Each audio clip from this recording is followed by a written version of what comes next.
Dear viewers, please support us by subscribing to our channel, hitting the like button, and sharing this video with others. Your support means the world to us. Preparation and training not only speed up your body and mind, but also allow you to fight in any situation. Well, almost any. After all, sometimes you will meet a villain who is better prepared, and he will not have anything against him. Meredith Emerson was born in Charleston, North Carolina, USA. Her family moved around a lot.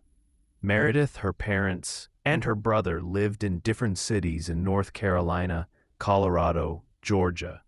She especially loved living in Colorado. She has always loved the wild outdoors and enjoyed traveling to new places. Through this, she learned the intrigues of tourism, camping, and early survival. In 2005, Meredith graduated from the University of Georgia. The hero of this story studied so well that he even won a prestigious prize in French. Her abilities were highly respected, so while still a student, Meredith became a member of the French Study Club. After graduating from university, the girl got a job. She became a sales manager for a large company. Everyone who knew Meredith described her as charming, sweet, friendly, and positive, but easily able to fight back if necessary. From an early age, she maintained excellent physical fitness, regularly participating in sports, training that included self-defense routes, regular hiking and backpacking, only improving her stamina. One way to stay physically fit was to hike. It was a short hike she had planned for January 1st, 2008, when she arrived with her dog, a black Labrador, in Vogel National Park in Georgia. At the time, the girl was 24 years old. She was heading out on a hiking trail near Blood Mountain in the local national park. Meredith hadn't had much time to celebrate 2008 with family and friends, and now she planned to relax in the mountains before getting back to the daily grind. She also had a few big events in early January, so she planned to get everything done in a few hours and return from the hike in the evening. However, she did not appear in the evening. On January 2nd, friends expected Meredith to return from the mountain. However, she never returned at the time that was set. When they tried to call her, the girl's phone did not answer, which immediately seemed strange. She almost never ignored her family and friends. Even if she could not answer right away, she always called back. So, Meredith's behavior seemed questionable. Friends called the family of the girl who had disappeared, but quickly discovered that she had not been anywhere. She had not been seen since the beginning of the hike into the mountains. It became apparent that she had never returned from the trip. So friends called government agencies and reported Meredith missing. Her parents could not have been involved the entire time, as they themselves were traveling through Colorado and simply left Langmont to return and join the search. At first, it was assumed that something might have happened to Meredith in the mountains. She could get lost, fall from a mountain, poison her leg, or be attacked by vicious animals. The situation looked very dire, as it was January and the night temperature was low. Everyone was worried about the girl, but already at this stage they assumed that something was wrong. Since we were talking about an experienced and well-trained person, she knew how to survive in any, even the most difficult conditions. She could fight against any criminal. For a while, this calmed her down. Everyone was sure that some unexpected problems with the car could have happened, but it could have lasted for several days before rescuers found it. Meredith's friends and parents put pressure on the police to move quickly in the search and not lose important time before the girl froze to death. Having met in a poor mountainous area, rescue teams began to break the area and ask locals, Several witnesses were found. One of them saw Meredith with a dog that arrived in a car. Another, at this stage, nothing was suspected, as the girl could have simply met another traveler and talked to him. She had no problem making acquaintances and finding a common language with new people. The situation changed when the remaining Chevrolet was found on January 3, 2008. An inspection revealed that the car belonged to Meredith.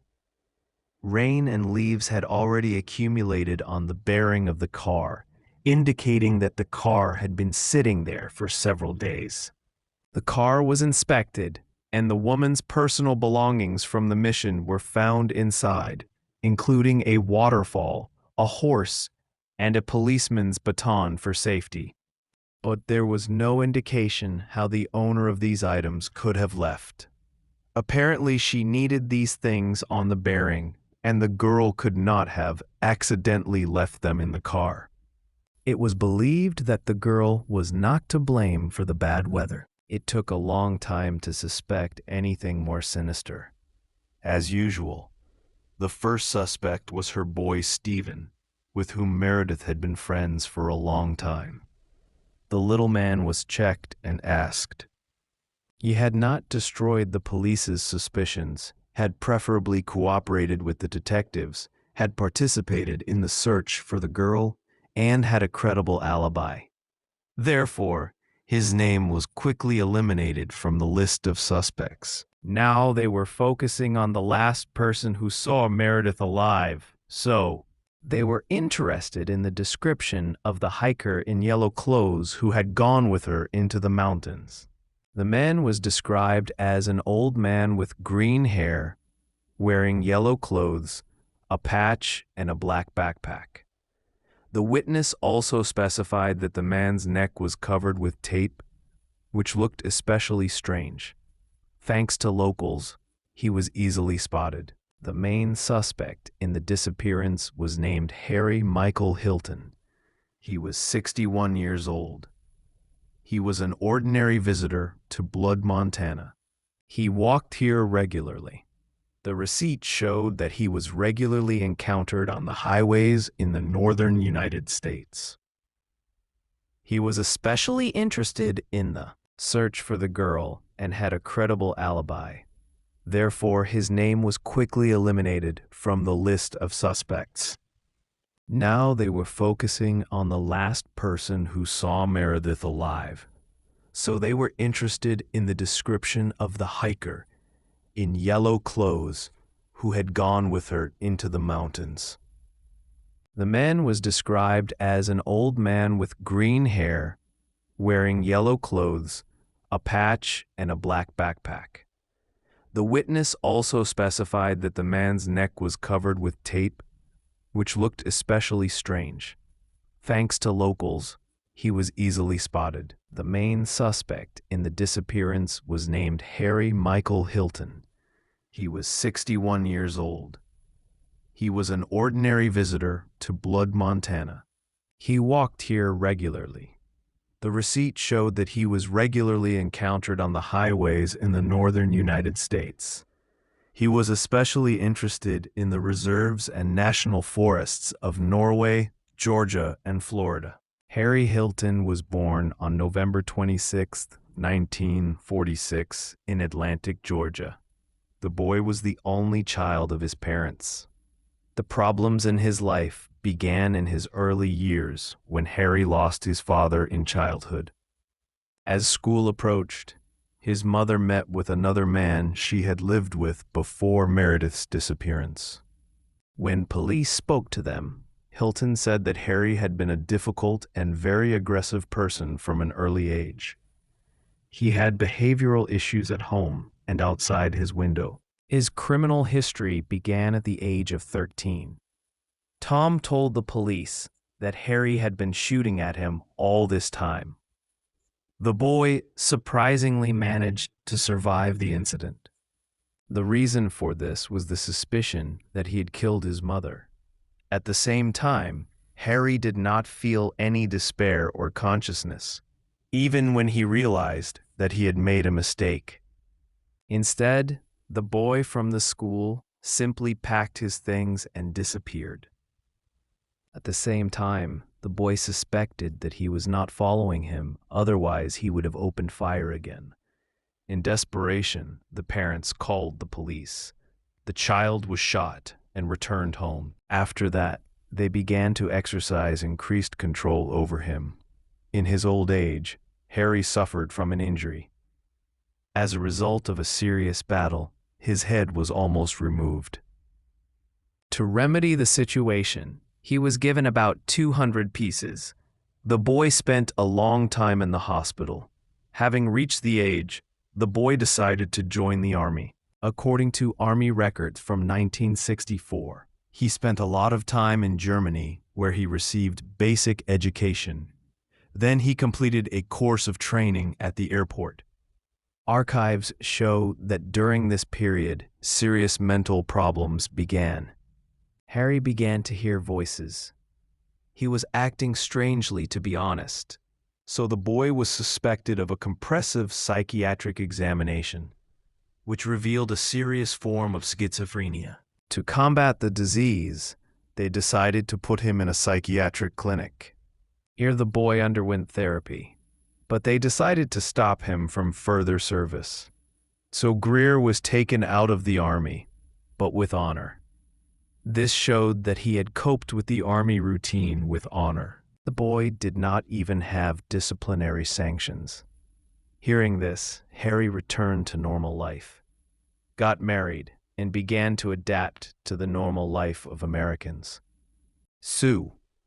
They met. Their relationship quickly developed, and the wedding took place in 1965 in Georgia.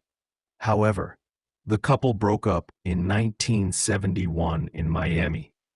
Between 1971 and 1979, he married twice and got naked twice. Harry's third wife worked as a conservationist at Stone Park, which is close to the Atlantic. The little woman noticed that her husband had developed an interest in hiking and tourism.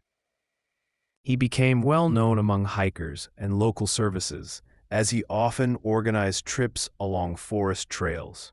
But all this was not so interesting for investigators. It turned out that the main suspect had a criminal past. In 1973, Grell was suspected of suspicious driving, after which he lost his license to drive for a year. For this charge, the man received 5 years of stay. However, no violent episodes could be found in his past. Everyone who knew Gary described him as a rather strange person, striving for solitude but lawless. He didn't show much aggression. His most significant feature was his love for walks in the fresh air. It seems like a real passion because the man not only organized hikes and camping trips, but he could stay in the forest or mountains of the northeastern United States for many weeks. In addition, he loved dogs very much, so he was often connected with the animal.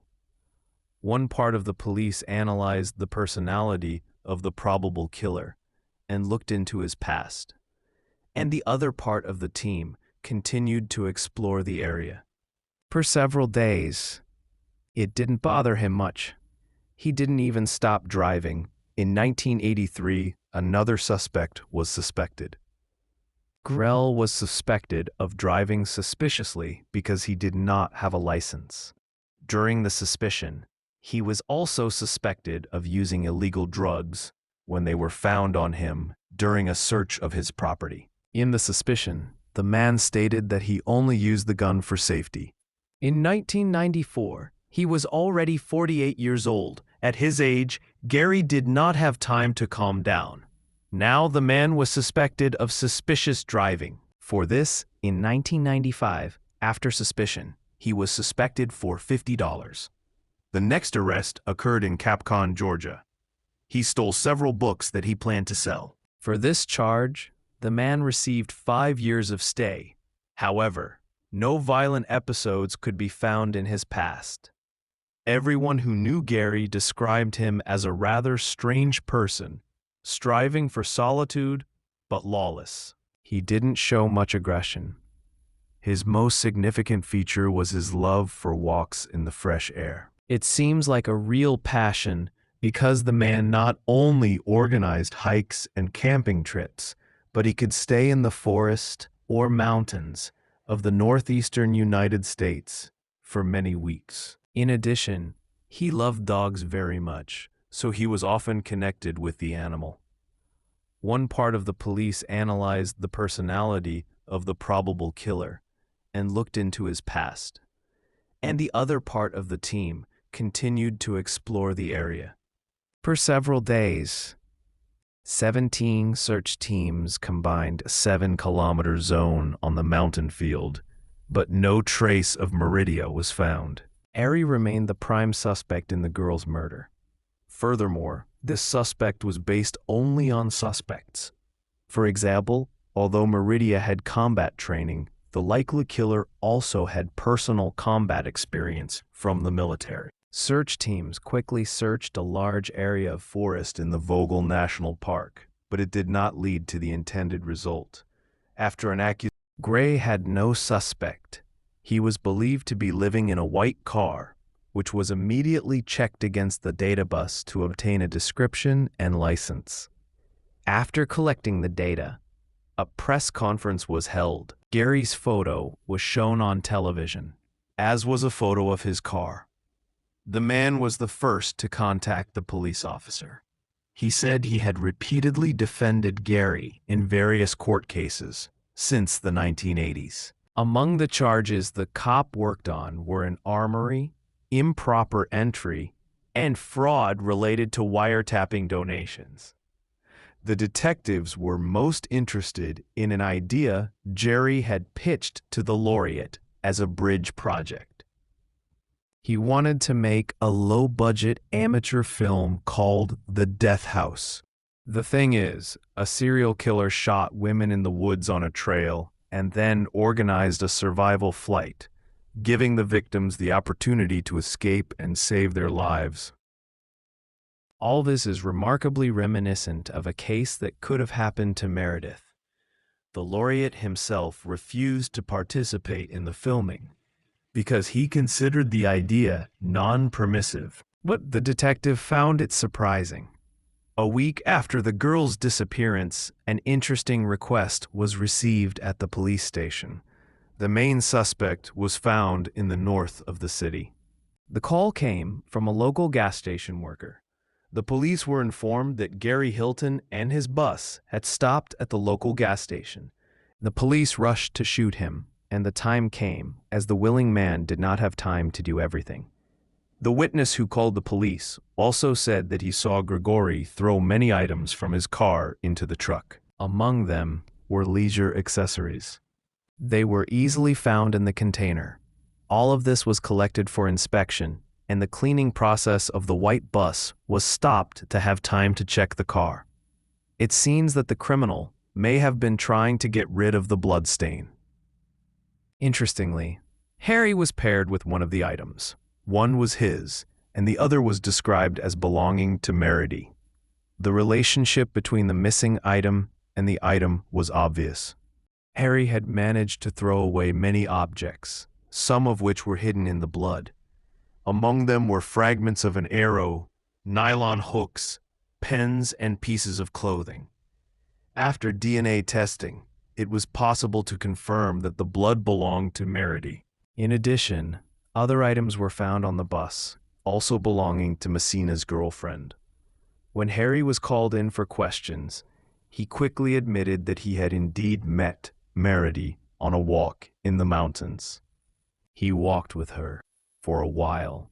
They talked, but as he went deeper into the mist territory, he decided to leave his girlfriend and went alone. So the man didn't know what happened to her next, and his story turned into significant changes.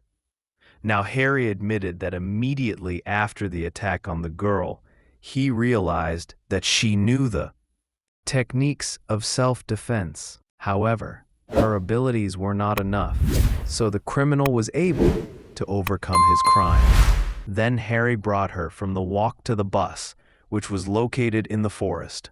Meredith was still alive. He took her bank card. The girl refused. The criminal kept her on his bus for several days and then simply hit her over the head with a crumb. Before this confession, Harry was known in court as a sweet crook and evil. However, the situation has now changed. It turned out that he is capable of murder. The analysis of the person's personality showed that the criminal in Georgia taught him a drug for psychosis, which he took regularly. In the last 2 years before Meredith's murder, Gary had worked as a teensmith in the surrounding areas of Georgia. Detectives decided to talk to the man's co-workers and employees. They agreed to talk to the authorities. Colleagues explained that they noticed that Gary had become angrier. It appeared that drugs only made him feel better. He even attacked his co-worker with violence.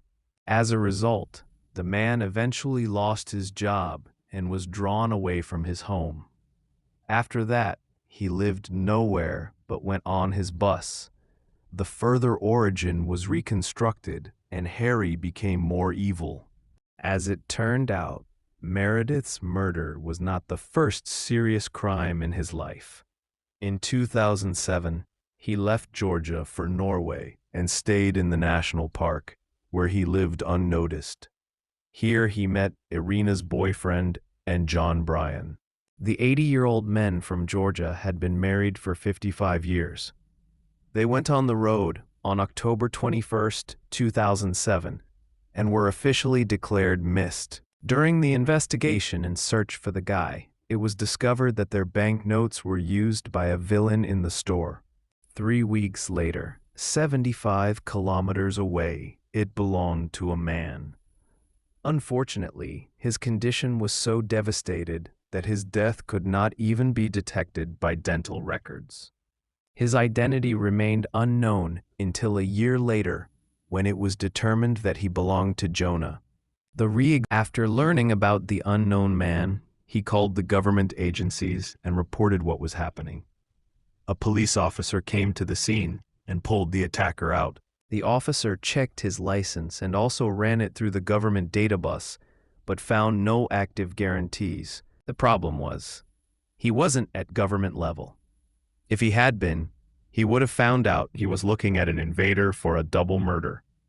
Then Harry would have been arrested immediately. After learning about the unknown man, he called the government agencies and reported what was happening. A police officer came to the scene and pulled the attacker out. The officer checked his license and also ran it through the government database, but found no active guarantees. The problem was, he wasn't at government level. If he had been, he would have found out he was looking at an invader for a double murder. Then Harry would have been arrested immediately. This could have saved 2 more lives. Unfortunately, the policeman never did this. He simply told the man to pack his things and get away from the ground. After that, his next stop was in Florida. As always, he went straight to the National Forest near Tallahassee. Here, Harry also quickly met a police officer.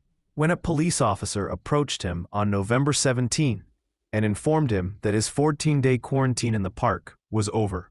The federal list was also not checked, so the man was arrested. When the secret of Meredith's disappearance was revealed, the criminal data was checked. All his crimes were solved. The serial killer was connected with the disappearance of Irina and her husband, John Bryan. This woman died from a blow to the head. Her husband was also destroyed. According to medical researchers, the old man received at least 9 blows to the head, with severe destruction. The old man's disappearance matched many of the cases that had happened to Meredith. Harry's DNA was found on the boy's body. In contrast, police began checking other cases of wrongful deaths in the area. It became clear that Harry could be a serial killer who not only liked to walk in the park, but also hunted people here. Nurse Cheryl Dunlap knew that a woman had disappeared on December 1, 2007, in the Apalachicola National Forest area of Florida. Shortly after the woman's disappearance, her car was found with a flat tire. It was located not far from where Cheryl was supposed to enter the park. The woman's bank card was also stolen, and after she disappeared, the funds were recorded. The person who came to the ATM and made the transaction was even on video. However, he hid his face behind a mask, so it was not possible to find the killer.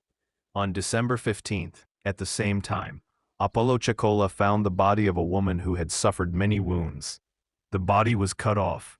The head, legs, and arms were cut off. However, the victim was identified as Cheryl Dunlap. DNA samples from Gary were found on her body. While police were searching for the perpetrator, Grilton left the area in late 2007, and on January 1, 2008, he and his dog drove to the Blademont area near Atlanta. Here he met Mary D. Emerson, who had also decided to go on a holiday hike in the mountains with her beloved dog. When arrested, Gary did not resist and even trusted too friendly. However, it was explained that his cautious cooperation was a way to undermine the detective's caution. Mary D. Emerson couldn't communicate with the police officers. When Gary was taken to court, the interrogations began immediately. Mary D. Emerson reported Mary D.'s murder without any problems. He claimed financial problems as a motive. According to Gary, he did demand money, so he was forced to attack the girl. However, in exchange for indicating the location of the crime, the coroner waived the penalty for the death, and Gary was given the right to the police. According to the lieutenant, it was very good, so the criminal did not want to lose the opportunity to escape financial tokenism. In January 2008, the killer brought Mary D. into his blood. Her head was cut off and was not close. On the body used by the victims, as well as other enemies. They appeared when Harry tried to cut the body into pieces. According to the killer, he took the head almost 100 kilometers from a certain area. All of this was done to make the case easier to identify. Harry showed the location where Meredith's head would be, but despite the location being described, the head was never found. Now the DA's office has received a denial from Harry that he attacked Meredith after he had insulted her caution.